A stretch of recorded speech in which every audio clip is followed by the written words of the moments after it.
Sup guys, it's Alex here, and welcome to the inaugural, the first ever women's NCAA tournament predictions video on this channel. I know I'm a year or two late on the train here. I should have been doing it for the past couple of years, but we are going to make up for lost time in the video here. We are going to fill out our 2025 women's NCAA tournament bracket here. It's the women's March Madness. It's just on the same level as the men's. There are going to be some crazy upsets that happen in the tournament, crazy stars that are going to be created over the course of the tournament. We're going to go over some history of the women's tournament too, some trends to look at, and then we'll go through our predictions. And if you want to check out the video that I did for the men's, make sure you go check that out if you haven't already. And if you want to join our bracket group, our subscriber bracket group for the women's tournament, make sure you click that link in the description below. I went ahead and created a bracket group for the subscribers, so make sure you do. You'll get a shout out on the channel if you win, so that'll be pretty cool to see.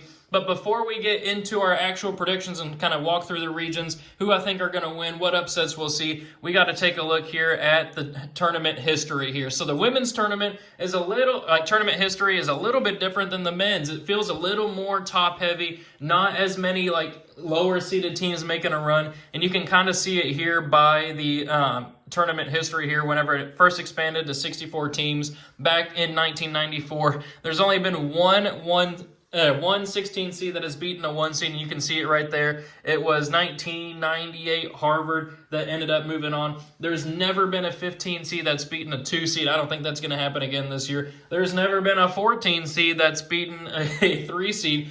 That probably won't happen this year either. And of course, I don't think I'll have a 16 seed beating a 1. But then in terms of making deep tournament runs, you can kind of see the farthest each seed has gone in the NCAA tournament. I mean, it's kind of crazy that 8 seeds, which I guess isn't too crazy when you get paired up against a 1 seed every year. But then 8 seed, the furthest they've ever gone is the Sweet 16, and that's only ever happened one time, and that was back in 2006. And you can see by a lot of these kind of histories too, where it says the last team to do it.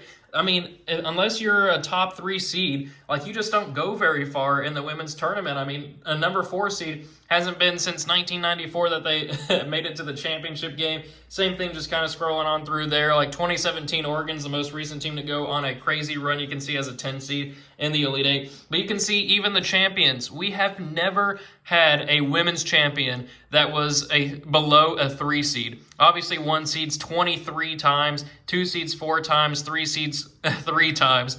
And so, obviously, most champions come out of the 1 seed line for the women's tournament. We'll see if that happens in this video here, but this is just some NCAA women's tournament history to keep in mind as you're filling out the bracket. I'm keeping it in mind as I fill out the bracket as well. So let's go ahead and not waste any more time. Let's get into our actual tournament predictions here. We'll start over here. We'll go region by region, same thing as we do with the men's, and start with Regional 1. Obviously, we're going to have UCLA moving on to the round of 32. Richmond versus Georgia Tech. I'll go with a nice little 9/8 upset here. I'll go with the Yellow Jackets advancing on. Ole Miss versus Ball State. I'm going with an upset pick here. I am going with Ball State. I believe they've only lost 4 games this season. This is a team to watch out for. I think a lot of times people go with the higher seeds in the women's tournament across the bracket. But Ball State, they are a mid-major team to keep an eye out for. I mean, they could make a run. I don't know if they'll beat Baylor here in a second. I mean, I'll go ahead and pick Baylor to beat Grand Canyon. I don't know if they'll be able to beat Baylor, but I think that they could cover the spread. I think that they could potentially pull off the upset. So keep your eye on Ball State. We'll keep on moving down here. Florida State versus George Mason. Give me George Mason as well. A nice little 11/6 upset. Same thing with Ball State. I think these are the cream of the crop of the mid-major teams. We'll go with George Mason there. And then, of course, LSU and Kim Mulkey moving on past San Diego State. Give me Harvard as well, moving on past Michigan State. We're going to have some upsets here in this first regional. And then NC State moving on past Vermont. So then moving back up here to the top for a spot in the Sweet 16, moving UCLA forward. Same thing with Baylor, LSU, and NC State. I mean, that's just how I see it playing out there. The cream rising to the top here in the top left regional. So for a spot in the Elite Eight, this is going to be a fun matchup here. UCLA and Baylor. I would love to pick Baylor to pull off the upset, but I just don't see it happening. I'm going with the Bruins here of UCLA advancing on. Then we have LSU versus NC State.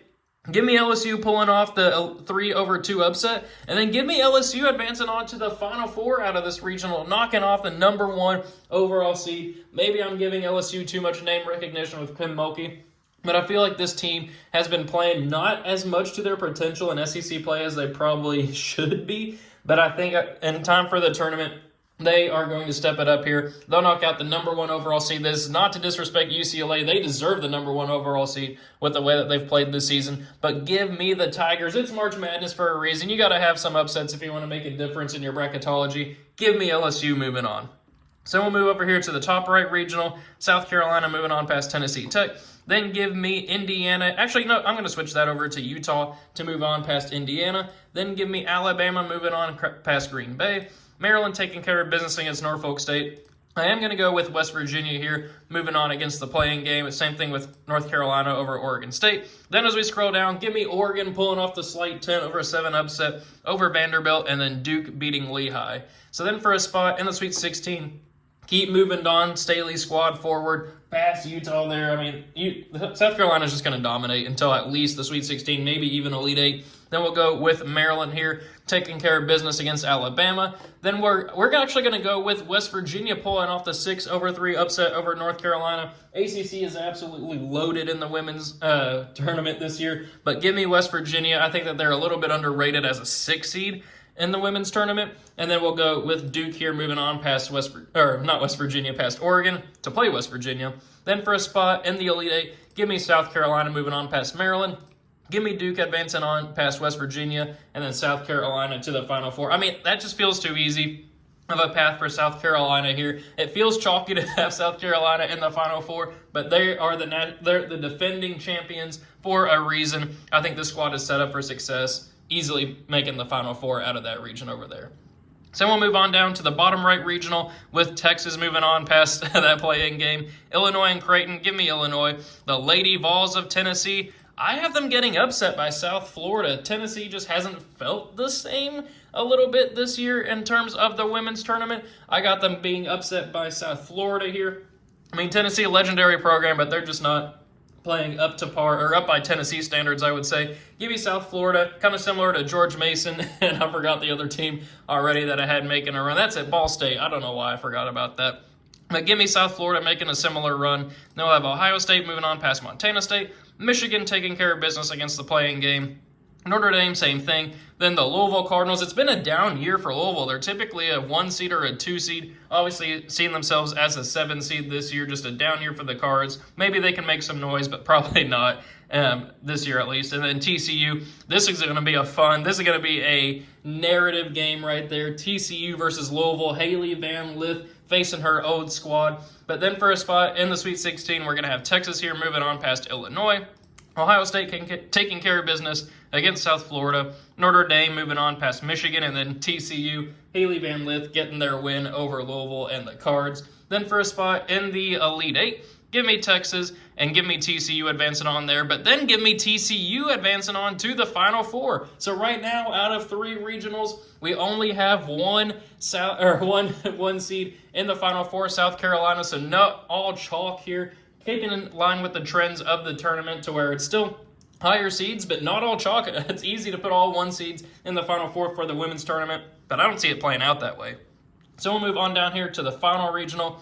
USC versus UNC Greensboro, give me USC. California versus Mississippi State, give me California. Fairfield, I think, is going to make some noise here against Kansas State. It's going to be a closer game than people would expect, but give me Kansas State taking care of business, rolling late at the end. Then give me Kentucky beating Liberty. Iowa taking care of business, Caitlin Clark's old squad over Murray State. Oklahoma beating Florida Gulf Coast. Then give me South Dakota State pulling off a classic 10-7 upset over Oklahoma State. And then UConn beating Arkansas State. Then for a spot in the Sweet 16, give me USC over California, Kentucky over Kansas State, Oklahoma over Iowa, and then UConn over South Dakota State. So again, the cream rising to the top. We'll see what happens here in the first spot in the Elite 8. I would love to see Kentucky, my favorite team, beat USC, but that's just not going to happen. I got to be realistic. USC's making the Elite 8. Same thing with UConn and Paige Beckers in her last year, I believe, at UConn, which sets up USC versus UConn. Juju Watkins versus Paige Beckers, two of the biggest, brightest stars in women's basketball right now, for a spot in the Final Four. I'm actually going to go with UConn pulling off the victory. Maybe it's the name recognition. Maybe it's the coaching and Gino Auriemma. I believe in the experience there. Maybe it's the talent as well. But give me UConn advancing on to the Final Four. So here in our Final Four, we only have one seed, so that's kind of crazy. But then for a spot in the Final Four, or in the national championship game, I should say, give me UConn and give me South Carolina. I think that these are probably, by the end of the season, two of the best teams in women's college basketball. Legendary programs, legendary coaches, tons of national championships between these two teams. It is time to add a championship to another resume. Give me Dawn Staley in South Carolina. They've had a couple slip-ups this year, but give me the Gamecocks going back-to-back, winning a national championship for the second straight year, and giving Dawn Staley yet another championship to add to her resume. So there we have it. Those are my predictions for the women's tournament based off of how I see things playing out. We ultimately had the higher seeds make the Final Four, but only won one seed. I'm pretty proud of that with how the bracket ended up turning out. But let me know what you think of my predictions in the comments below. Let me also know your own predictions in the comments section. I always love to see what the people are saying. Make sure you join that subscriber tournament challenge group. The link is in the description for that, and I will see you all later.